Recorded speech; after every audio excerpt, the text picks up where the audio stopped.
Hey guys, so it's been quite a while since I've put anything up, especially in like a vlog style, and I apologize for any background noise. I just kind of threw the tripod up and wanted to film, and also my chair is obnoxiously squeaky, so there's that.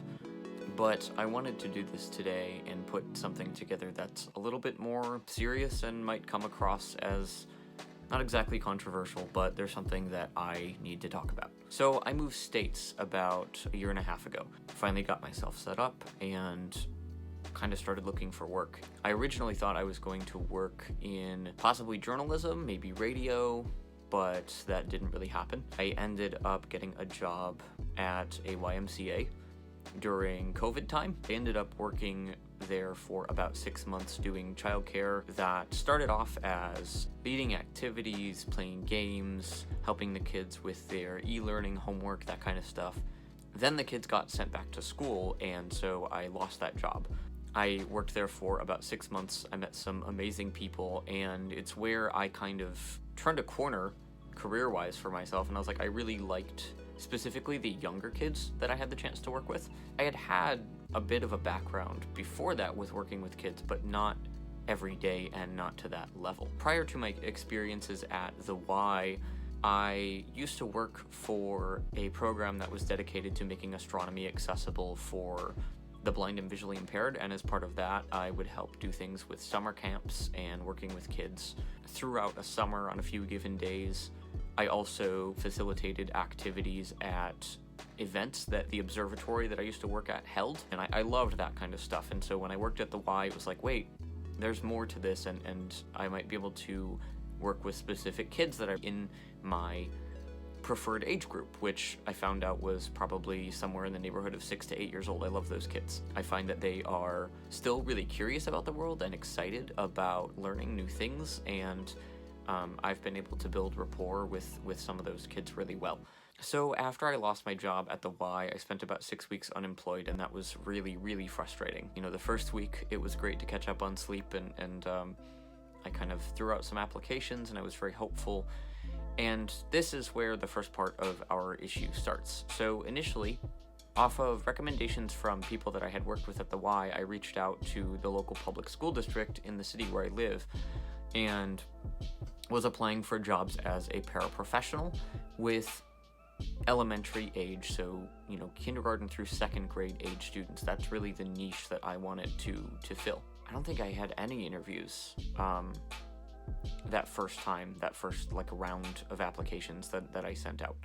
And so I ended up finding a job at a childcare center, and this place was really awesome. The people that I worked with were fantastic.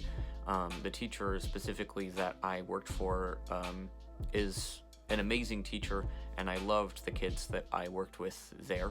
So I was there for, again, about 6 months, and the thing that I really struggled with towards the end of my time there was getting younger kids who were borderline nonverbal, right? So these kids were about 4 to 5 years old, and some of them were struggling with social emotional things, and I can't read facial expressions. I can't, de-escalate if the kids can't talk to me. And it just got to the point where every day there was, incidents with the kids. They're figuring out how to express themselves, and I was not prepared for that level of chaos every day. And I also had some transportation issues, being blind, that when put together with the things that I was facing every day, it was too much, and I ended up leaving that childcare center. And I ended up finding a job at a restaurant. So it was at that point I put in my 2 weeks in, and I went to this restaurant actually before it even opened to the public, and I've been working there ever since. So I've been there since the last week in October, and it is now almost February. But here again, we have an issue. It's January at a pizza restaurant, which from my understanding is kind of a slow time of year. So I have had my hours cut pretty significantly, and I am now looking for work again. I applied to eight different positions online this week, which you might be like, wow, that's like overkill. But this kind of gets me into what I wanted to talk about. To become a paraprofessional, you have to either have, your high school diploma or equivalent, which I do, and then you have to either have 48 college credits or you have to be able to pass the paraprofessional exam. I have my transcripts. I have about 96 or so credits at the moment. So I have those two qualifications met easily. I have a year of direct, like childcare and educational related experience.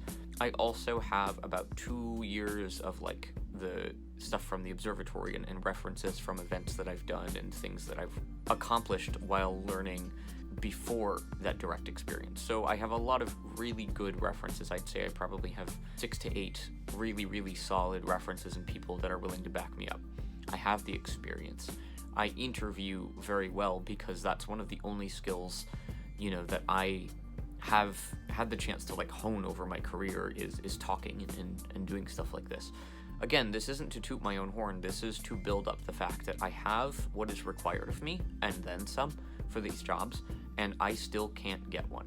Now, I don't know for sure that this is because of my vision, but what I can say is this.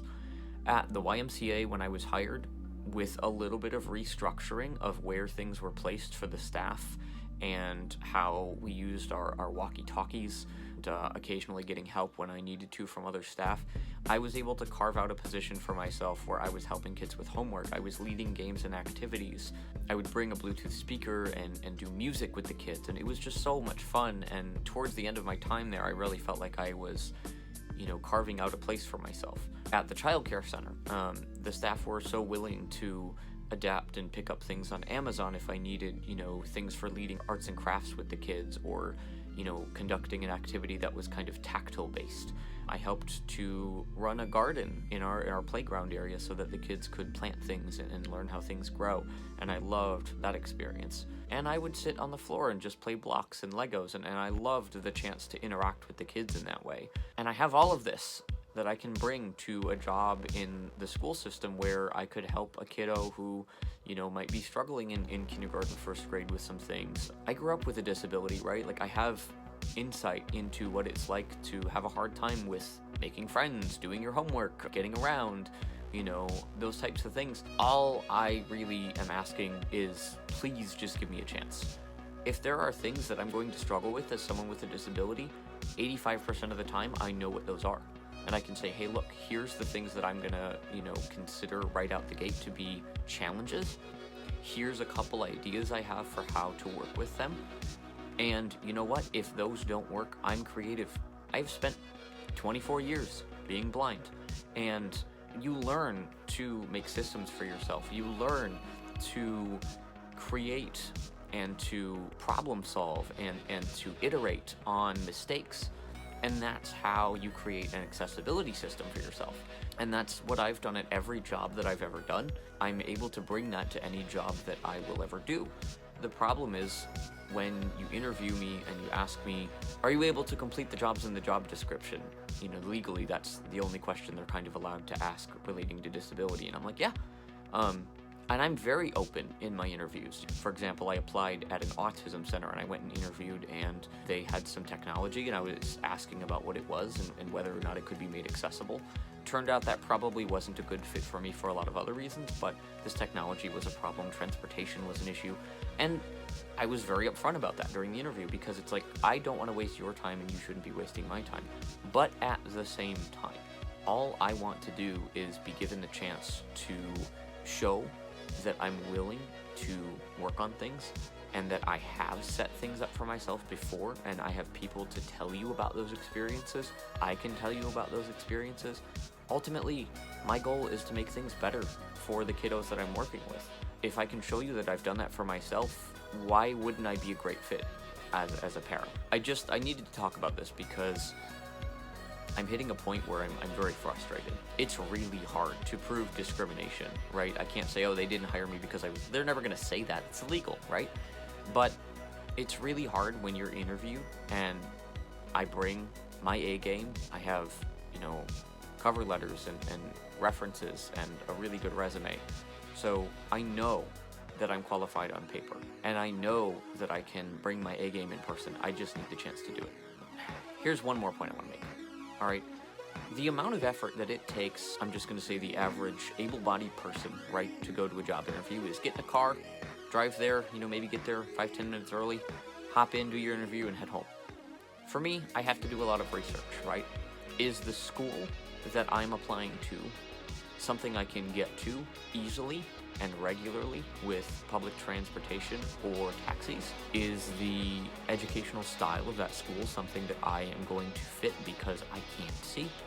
For example, there's a school in my city that works a lot with a really visual teaching style, and I did interview there, but I had some concerns about how that teaching style was going to affect my ability to work, and I brought those to the interview with me. And then I have to obviously coordinate, right? And I might take a taxi and get to my interview a half hour early just to make sure that my driver finds me. We get to the right entrance of the building. I'm able to find my way through. Sometimes I even call the school ahead and say, hey, I'm legally blind. I'm coming in for an interview. If I were to drop myself off at the front door, how do I get into the office? And I have somebody, verbally walk me through those directions so that I can walk in prepared, well-dressed, and ready to rock and roll. All of this to say, I do a lot to make myself presentable, to make myself available. I'm marketable. I interview well. I have all of this that I give to a job interview, and then I get crickets. I get nothing. It's a couple times I have been, directly contacted and just said, we're not really interested at this time. I immediately follow back. I say, thank you so much for your time, because I appreciate people taking the time, especially during COVID times, to interview and to take the time to look for new talent. I do appreciate that a lot. And I say thank you. I appreciate you interviewing me. Is there anything that I could do differently? Is there anything that somebody else may have had that I didn't? Or, is there something that you were looking for that I, wasn't able to bring to the table? And the 2 times that I've had that direct back and forth, the answer has been no, everything was fantastic. We'll keep your information and maybe contact you down the road. Again, while I appreciate that, it's still ridiculously frustrating. So that's where I'm at. That's my long-winded explanation. Again, if you have any questions, I'm happy to talk about these things in the comments, and hopefully this makes some kind of sense. If you would like me to talk further about any point that I've made here, please let me know, and I would be more than happy to do that.